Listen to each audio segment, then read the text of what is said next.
Chairman, या जनाब chairman, मैं अपनी बात का आगाज़ इस शेर से करूँगी कि जुल्म पर जो चुप रहा मौत तो टल जाएगी, पर यही चुप मेरी नस्लों को निगल जाएगी। चेयरमैन साहब, इस वक्त इस मुल्क में जमहूर और आईन अपनी बका की जंग लड़ रहे हैं। आज जो इस ईवान में ये इजलास बुलाया गया, तो इजलास के आगाज़ में हमें ये गुलाबी पीले कागज़ दिए गए। कितना अनफॉर्चुनेट है कि इससे पहले गवर्नमेंट को भी कोई पता नहीं था कि कोई तरमीम आ रही है। 3 दिन पहले कौम को बिलावल भुट्टो जरदारी साहब के ट्वीट से पता चला कि कोई तरमीम आ रही है। हम यहाँ पे जमहूर की बातें करते हैं, हम यहाँ पे आइन की बातें करते हैं, हम यहाँ पे अवामी मफादात की बातें करते हैं, लेकिन वो बातें सिर्फ बातें हैं, अमली मुजाहरे कुछ भी नहीं है। कितना अनफॉर्चुनेट है सर कि ऐसी भी क्या इमरजेंसी थी, ऐसी भी क्या आफत थी कि इस तरमीम को मंजूर करने के लिए वज़ीर आज़म साहब को काबीना की मीटिंग जूम पे चेयर करनी पड़ी। हम तो मार्का हक में अल्हम्दुलिल्लाह कामयाब हुए हैं। मुल्क इस वक्त तरक्की की उड़ान उड़ रहा है, मईशत शायद बहुत ही स्टेबल है, तो फिर ये इमरजेंसी क्यों है?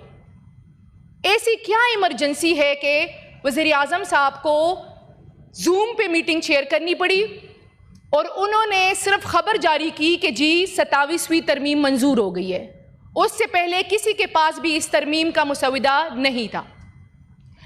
हम यहाँ आए, हमें बताया गया कि जी ये तरमीम है और ये लाई जा रही है।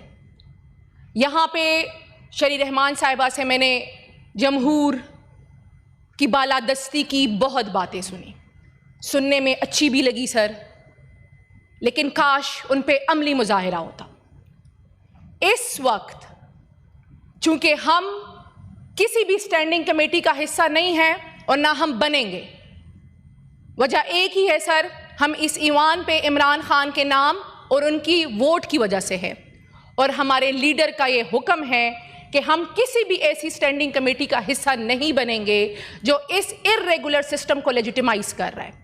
अगर आप चाहते हैं कि ये बहुत बेहतरीन तरमीम है और इससे इस मुल्क का फ़ायदा होगा, इस मुल्क के अवाम का फ़ायदा होगा, तो मिलाएं हमें अपने लीडर इमरान खान साहब से, हम उनकी डायरेक्शंस लें और फिर हम आके आपसे बात करेंगे।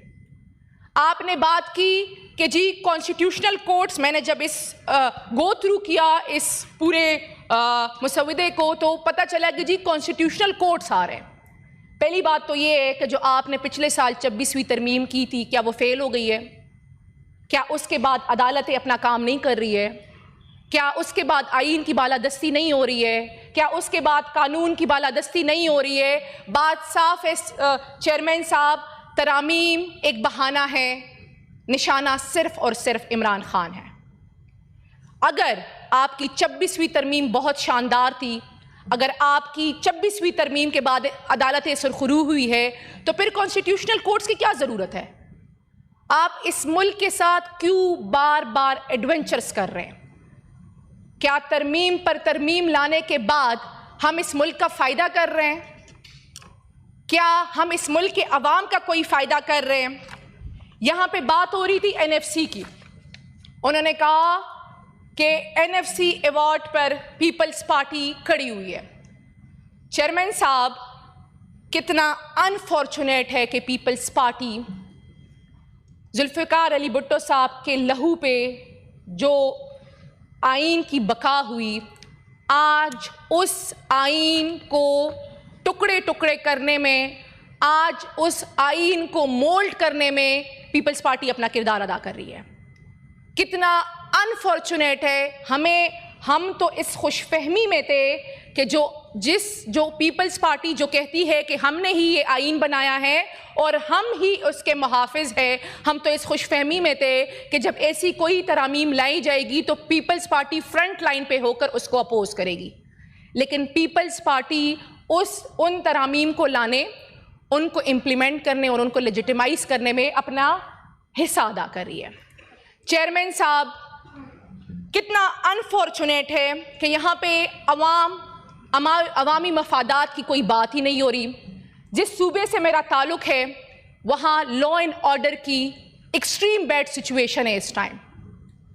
वहाँ पे ड्रोन अटैक्स हो रहे हैं, मार्टर गोले गिराए जा रहे हैं, हमारी ख़वातीन, हमारे बच्चों की लाशें उठा के लोग सड़कों पे सरापा एहतजाज है। मिलिट्री ऑपरेशंस स्टार्ट करने की बातें हो रही है। बाजावड़ में स्पेसिफिक मकामात पे मिलिट्री ऑपरेशन शुरू करने का गो थ्रू दिया जा चुका है। हमारे वज़ीरिस्तान के DPO साहब को अपने 5 साथियों समेत वो शदीद ज़ख्मी में है इस टाइम। हमारे हंगू में SP साहब शहीद हो चुके हैं। इन हालात में कोई खैबर पख्तूनख्वा में जारी अमन व अमान के हवाले से कोई बात ही नहीं कर रहा। फिर जब हम कहते हैं कि हमें बात करने का मौका दे, हमें मुज़ाकरात करने का मौका दे, तो कहा जाता है कि वो तो आपका डोमेन ही नहीं है, वो तो वफाक का डोमेन है। और वफाक को फुर्सत ही नहीं है कि वो इस टाइम खैबर पख्तूनख्वा की तरफ कोई ध्यान दे, खैबर पख्तूनख्वा में अमन व अमान की सूरत हाल पे कोई ध्यान दे, हमसे इनपुट ले। हम चाहते हैं कि मुल्क तरक्की करे, हम चाहते हैं कि इस मुल्क में आईन और कानून की सरबुलंदी हो।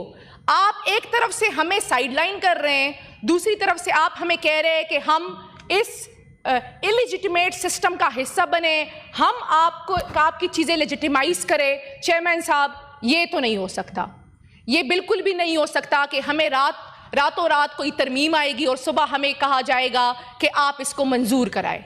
ये ईवान रबर स्टैंप नहीं है सर। इस ईवान को 25 करोड़ अवाम ने अपना मैंडेट दिया हुआ है। हमें पता है कि आपने अवाम का मैंडेट पे डाका डाल के जो हुकूमती अराकीन है वो इन चेयर्स पे बराजमान है, लेकिन फिर भी सही जमहूर के लिए अपने हिस्से का किरदार अदा करे, अपने आप को रबर स्टैम्प्स ना बनाए। ये ईवान लेजिस्लेशन का जिम्मेदार है। चौधरी साहब ने अपना हाथ उठाया, मैंने स्क्रीन पे देख लिया है। तो इतनी अनफॉर्चुनेट बात है सर, मैं पॉलिटिकली हिट नहीं करना चाहती, लेकिन आप ही के लॉ मिनिस्टर, आप ही के बैरिस्टर अकील साहब ने लाइव टेलीविजन पे कहा कि कोई तरमीम नहीं आ रही, हमें कोई पता नहीं है। 3 दिन बाद आप कहते हैं जी तरमीम आ गई है। तो ये आप भी शर्मिंदा हो रहे कि कोई तरमीम नहीं आ रही, हमें कोई पता नहीं है। 3 दिन बाद आप कहते हैं जी तरमीम आ गई है। तो ये आप भी शर्मिंदा हो रहे सर। हमारी हमदर्दियां आपके साथ भी है। हमें पता है आप लोग भी बहुत मुश्किल में हैं, आप लोग के पास भी कोई अपॉर्चुनिटी, कोई रास्ता नहीं है। लेकिन कहने का मतलब ये है सर कि ऐसी तरामीम, ऐसी कानून साजी ना करे कि कल आप वो बर्दाश्त ना कर सके।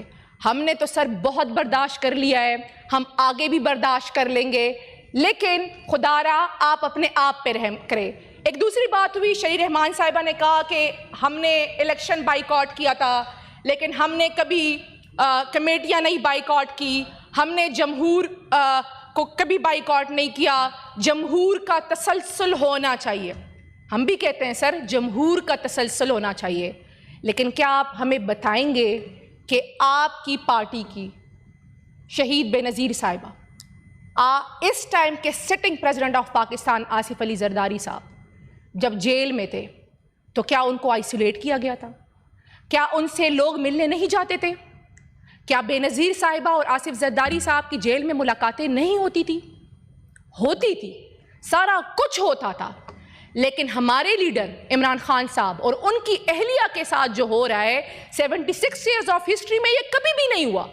हम भी कहते हैं कि आप जमहूर के लिए आवाज़ उठाएं, आप जमहूर के लिए खड़े हो, क्योंकि हम तो पहले से ही इस तरफ खड़े हैं और यकीनन बहुत जल्द आप लोग भी इस तरफ खड़े होंगे। तो ऐसा ना हो कि जो गड़ा आप हमारे लिए खोद रहे उसमें आप सब खुद गिर जाए। तो जमहूर का तसलसल होना चाहिए और जमहूर के तसलसल के लिए ज़रूरी है कि हम बेसिक एथिक्स को सपोर्ट करें, और उस बेसिक एथिक्स के लिए ज़रूरी है कि जब भी कोई तरमीम लाई जाए तो उसमें एटलीस्ट ये पार्लिमान हिस्सा हो, उनकी कोई इनपुट हो। ये कैसे हो सकता है कि जी आप हमें एक कागज़ दें, आप हमें कहें कि जी इस पार्लिमानी कमेटी इस पे बन गई है और आप उसमें डिस्कस करें और जी मंडे को ये मंजूर कराए? ये नहीं हो सकता सर। चाहिए ये था कि इस ईवान में ये लेजिस्लेशन होती। और आज भी सर मैं ये रिक्वेस्ट करना चाहती हूँ, ऑन द रिकॉर्ड ये करना चाहती हूँ कि हम किसी भी पार्लिमानी कमेटी मीटिंग का हिस्सा नहीं बनेंगे। अगर आप चाहते हैं कि हम अपनी इनपुट इसमें दें तो इस इनपुट के लिए ज़रूरी है कि हम अपने लीडर, जिनके नाम, जिनकी पहचान और जिनकी वोट की वजह से हम इस ऐवान का हिस्सा हैं, उनसे इस पर डायरेक्शंस लें, जिनको इस टाइम सॉलिटरी कन्फाइनमेंट में डाला गया है। और अगर आप चाहते हैं कि पाकिस्तान के अवाम के फ़ायदे के लिए कोई तरामीम हो तो वो ज़रूरी है कि इस ऐवान के ज़रिए हो सर। हमें से कहीं से कोई तरमीम ना दी जाए और हमें रबर स्टैंप ना बनाया जाए कि हम वो आनन फानन वो तरामीम मंजूर करें। सर एक आखिरी बात करूँगी, वो ज़रूरी है कि इस मुल्क में जमहूर इस टाइम अपनी बका की आखिरी सांसें ले रहा है। ज़रूरी है कि हम जमहूर को बचाएं, ज़रूरी है कि हम अवाम के फ़ायदे में कुछ करें। आज पाकिस्तान बहुत तकलीफ़ में है। तकलीफ़ में इसलिए है कि पाकिस्तान के दो बड़े सूबों केपी और बलूचिस्तान में लॉ एंड ऑर्डर की सिचुएशन इंतहाई ख़राब है। हमारे बॉर्डर पे एक जंग रोकने की कोशिश की गई थी, जो कल रात हमें ख़बर मिली कि इस्तांबुल के डायलॉग्स खुदा ना खास्ता नाकामयाब हो रहे। हमारी दुआ है कि वो मुज़ाकरात कामयाब हो, क्योंकि बातचीत ही अमन का वाहिद हल है। और ज़रूरी है कि इस टाइम इस मुल्क में अमन आए, और अमन के लिए ज़रूरी है कि इस मुल्क में इंसाफ हो। जब तक इस मुल्क में इंसाफ नहीं होगा सर, इस मुल्क में अमन नहीं आ सकता। बहुत शुक्रिया।